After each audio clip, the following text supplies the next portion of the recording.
Welcome back to the channel. I'm Lauren Fix. Today we have a very special opportunity to drive the HUMMER EV. Now there's been a lot of excitement about this vehicle, not just because it's an electric truck, but it does a lot of really cool things, and it could be a daily driver. Not just the CrabWalk where it can go sideways, which I think is totally awesome, but this vehicle has so much capability. The name HUMMER is meant from the military, but what it's also is a true off-road vehicle, but yet it's an electric vehicle. It has a lot of capabilities. We're gonna take it for a drive. We're gonna have an internal engineer with us. He's gonna give us some information you probably didn't know. Just to give you an idea, there's like 1,000 horsepower and crazy pound-feet of torque, which is like more than you could possibly need. But if you're going to have a vehicle like this is it. This is so cool. We'll talk about the price at the end, so you wanna stay with us and don't forget to subscribe. Let's get started with driving it. So as we're driving here around the Ann Arbor area, this is our first drive of the HUMMER EV.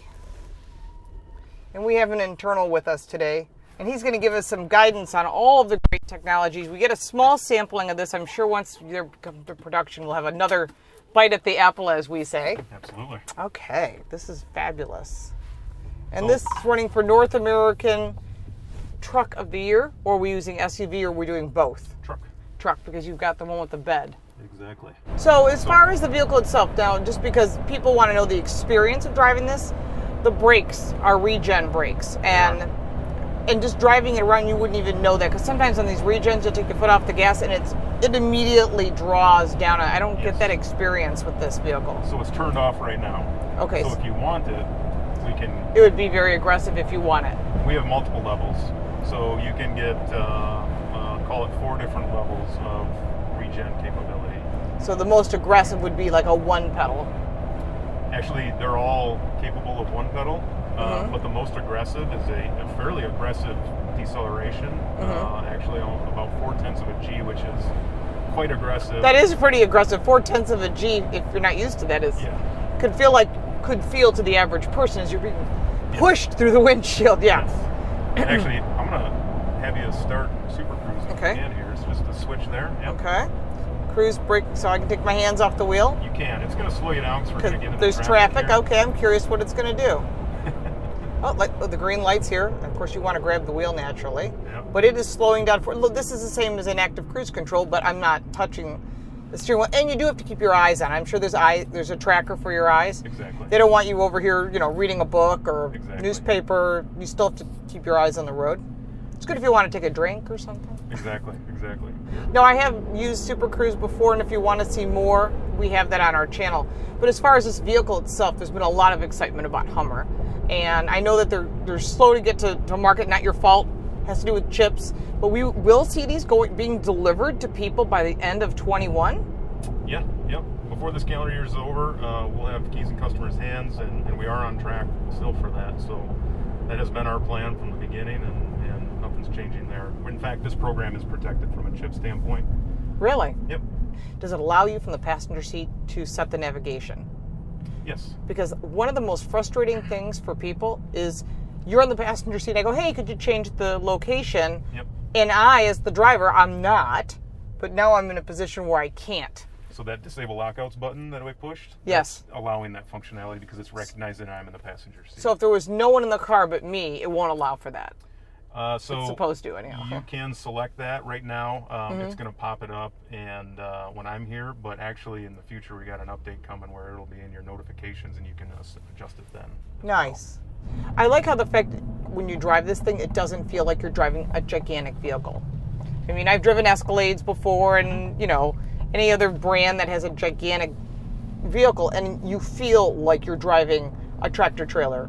This does not feel like that. It feels like a smaller SUV. It has that feel to it. That's very intentional. So what you're feeling is a combination of the low center of gravity of the battery, the rear steering capability, and the wide track. So that combination makes it actually feel quite agile. For normal driving as well as when you're getting closer to the limit. It's a very neutral, easy to drive vehicle. So if I wanted to change the drive mode while we're here, would you change it, or what mode would you go to? So personally, I do like my mode. Okay. Oh, that's awesome. Which is very customizable. So right. you can adjust steering, suspension, acceleration, and you mentioned the motor sound. Right. Oh, I see. So I can do a normal if I want. And, I see. You can make it your own mode. So all this center screen allows you to do towing, off-road, highway, so you can pick your mode. Exactly. You've got tow haul, you've got normal, my mode, off-road, which is more like I think higher speed desert running. Right. Oh, that's fun. And then a lower speed, what we call terrain mode, which is more like a crawling. So when you put your foot in it, what's the 0 to 60 time on this? It's about 3 seconds. Wow. Yeah. So you're right up there with supercar territory. So you're faster than a Corvette. So yeah, that's the beauty, right? You get the on-road, you get comfort. Yeah. Very isolated from the road.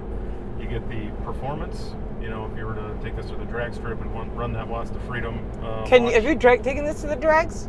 On grounds on our property. Because I wonder how it is to transfer weight. As a past drag racer in my past history, the big thing was disconnect the sway bar, get the weight to transfer to the rear. This is obviously not designed for that. Sure it is. So we won't disconnect, but what we do is we lower the vehicle 3.5 inches, which gets that CG as low as it possibly can. Center of gravity is CG, yes. Just for our viewers, yes. Center of gravity. And then we actually will firm up the suspension. We have the ability to adjust the suspension settings on the fly. Right. So we actually firm up those suspension settings to manage that pitch. I would love to take this to a drag strip just to see what kind of lights you can cut with it. Oh yeah, it's a ride. It would be fun. Back to back. You can just keep running. Really? Yep, and it's very consistent.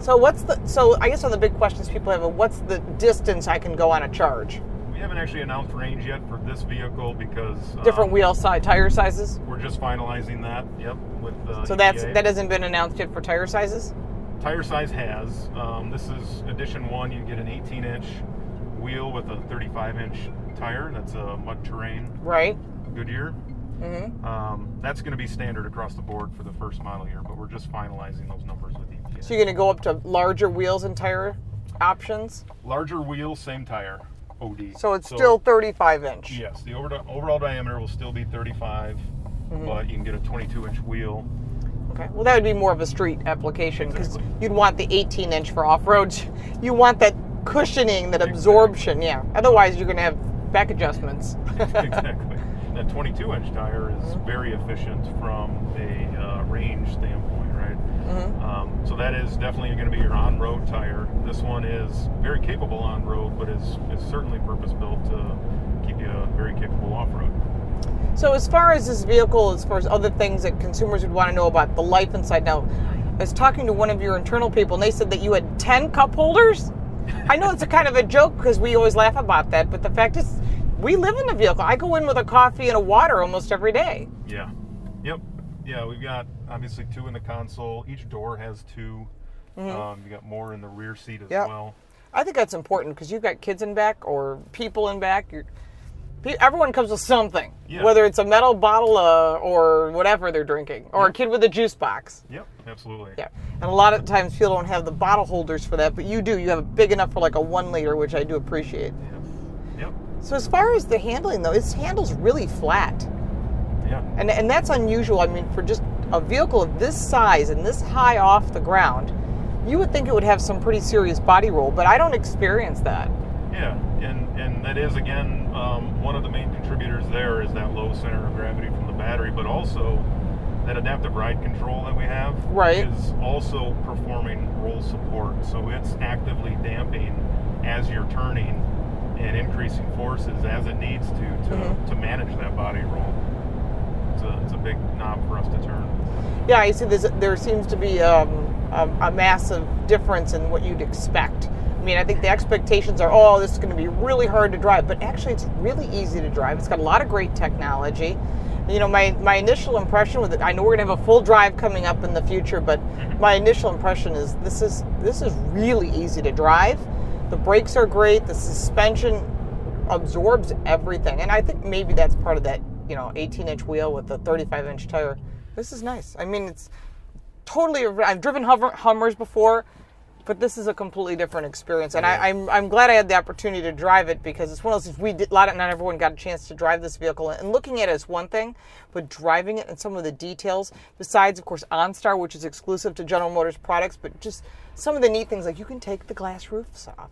And take them with you. Store them in your e-trunk. Oh, that's true. I forgot you can. Yeah. So you're calling the front an e-trunk? We are. That's so funny, because everyone says frunk is something that's a Tesla name. So everyone's calling it something different. They're naming their own thing. Yeah, and we'll take a look at the outside of this in just a second, and we'll give you some more details. So what does the front trunk look like? You got Hummer across the front. So cool. Inside is quite a large storage area. I'm going to try and jump in here. I don't believe in the girl in the trunk thing, but for you, I will do this. There is quite a bit of storage in here. And what I like about it is you can put your luggage here, have it secure, have all your gear in back. You got your payload, you got your towing capacity. You can take this off-road, you can put your camping gear in here. It is completely lined. So if you've got wet gear from camping and you're like, what am I gonna do with this wet tent?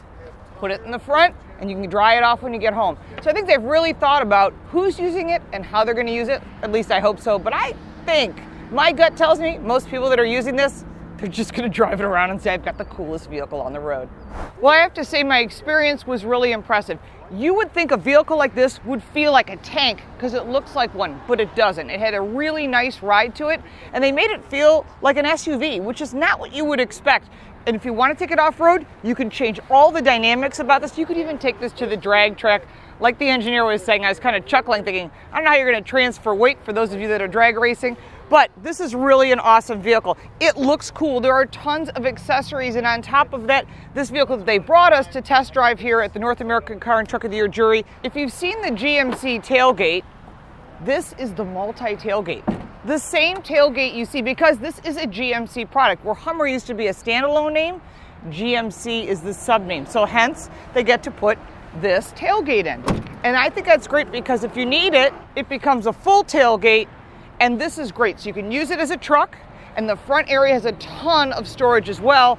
Now, we don't call it a frunk. That is a Tesla name. It is a front trunk or a front storage area. So you can see there's tons of storage. And of course, this is a real truck with real tie downs. If you're a Silverado fan, this is going to look very familiar to you, so you're going to know exactly how to work with it. It has a spray-on bed liner. They really built this thing to be very strong. Lots of cool features on this vehicle. Of course, Class 3 towing, a real tow vehicle that it could be, has tie downs. And I think that's really important. Now, we've driven some trucks lately that don't have them. Yes, you can get them aftermarket, but getting a vehicle that looks like this from the factory is spectacular. Now we get to the price, which you've all been waiting for. That's the hard one. It starts at about $108,000. Now, when you're comparing this to the Rivian, which we also test drove here this week, or the Lightning truck, or we don't know when we're going to see a Cybertruck, so don't even go there with me. I know everyone says it's coming, but it's already off Tesla's website, so this may be down the road. That's a lot of money. So when you're looking at this vehicle and what it's being used for, you're buying it because of the name. You're buying it because it has some cool features like the CrabWalk. If you're looking for an electric truck, you can look at the Ford Lightning, which will be delivered by the end of the year. Hummers will be out by the end of 2021. And Rivian is already delivering vehicles. And their price of the vehicle that we test drove on the Rivian was $73,000. It's a big price gap. But what you get when you buy either a Ford Lightning or a GMC Hummer is you have a network of dealers who will take care of you if you have a problem. They'll give you a loaner. They've got parts. Rivian has not put together their dealer network yet. They do not have standalone dealers. They're going to try and operate like Tesla, which, if you've owned a Tesla in the past, I've heard a lot of negative things about waiting for your car to get repaired. That may be true even here, but you'll get a loaner vehicle and parts will be available for well over 10 years because of the GM and Ford franchise laws. Actually, all the dealers have that. So if you have any additional questions, there's a lot of content we could have covered. We'd be here for like 4 hours. Put your comments down below. I will answer them because I know you've got questions. Yes, you can order one today. Yes, you could possibly get one before the end of the year. And if you didn't order one, the few dealers that have them are going to charge what's called ADM, which is additional dealer markup. Translated as pure profit for the dealer, because you know that's what they want. So make sure that I would order if I were you, but if you really got to be the first guy on the block to have one, or gal, then you're going to have to pay the high price. So if you have any additional questions, let me know. If you got value from this video, make sure to like and share it. Follow me on all forms of social media at Lauren Fix. Don't forget to check out our podcast, Total Car Score, and check out our website, Car Coach Reports. We have content in English and in Spanish from multiple contributors and a lot of articles that are not videos. So you want to check that out as well. And we'll look forward to seeing you next time. Thanks so much for watching.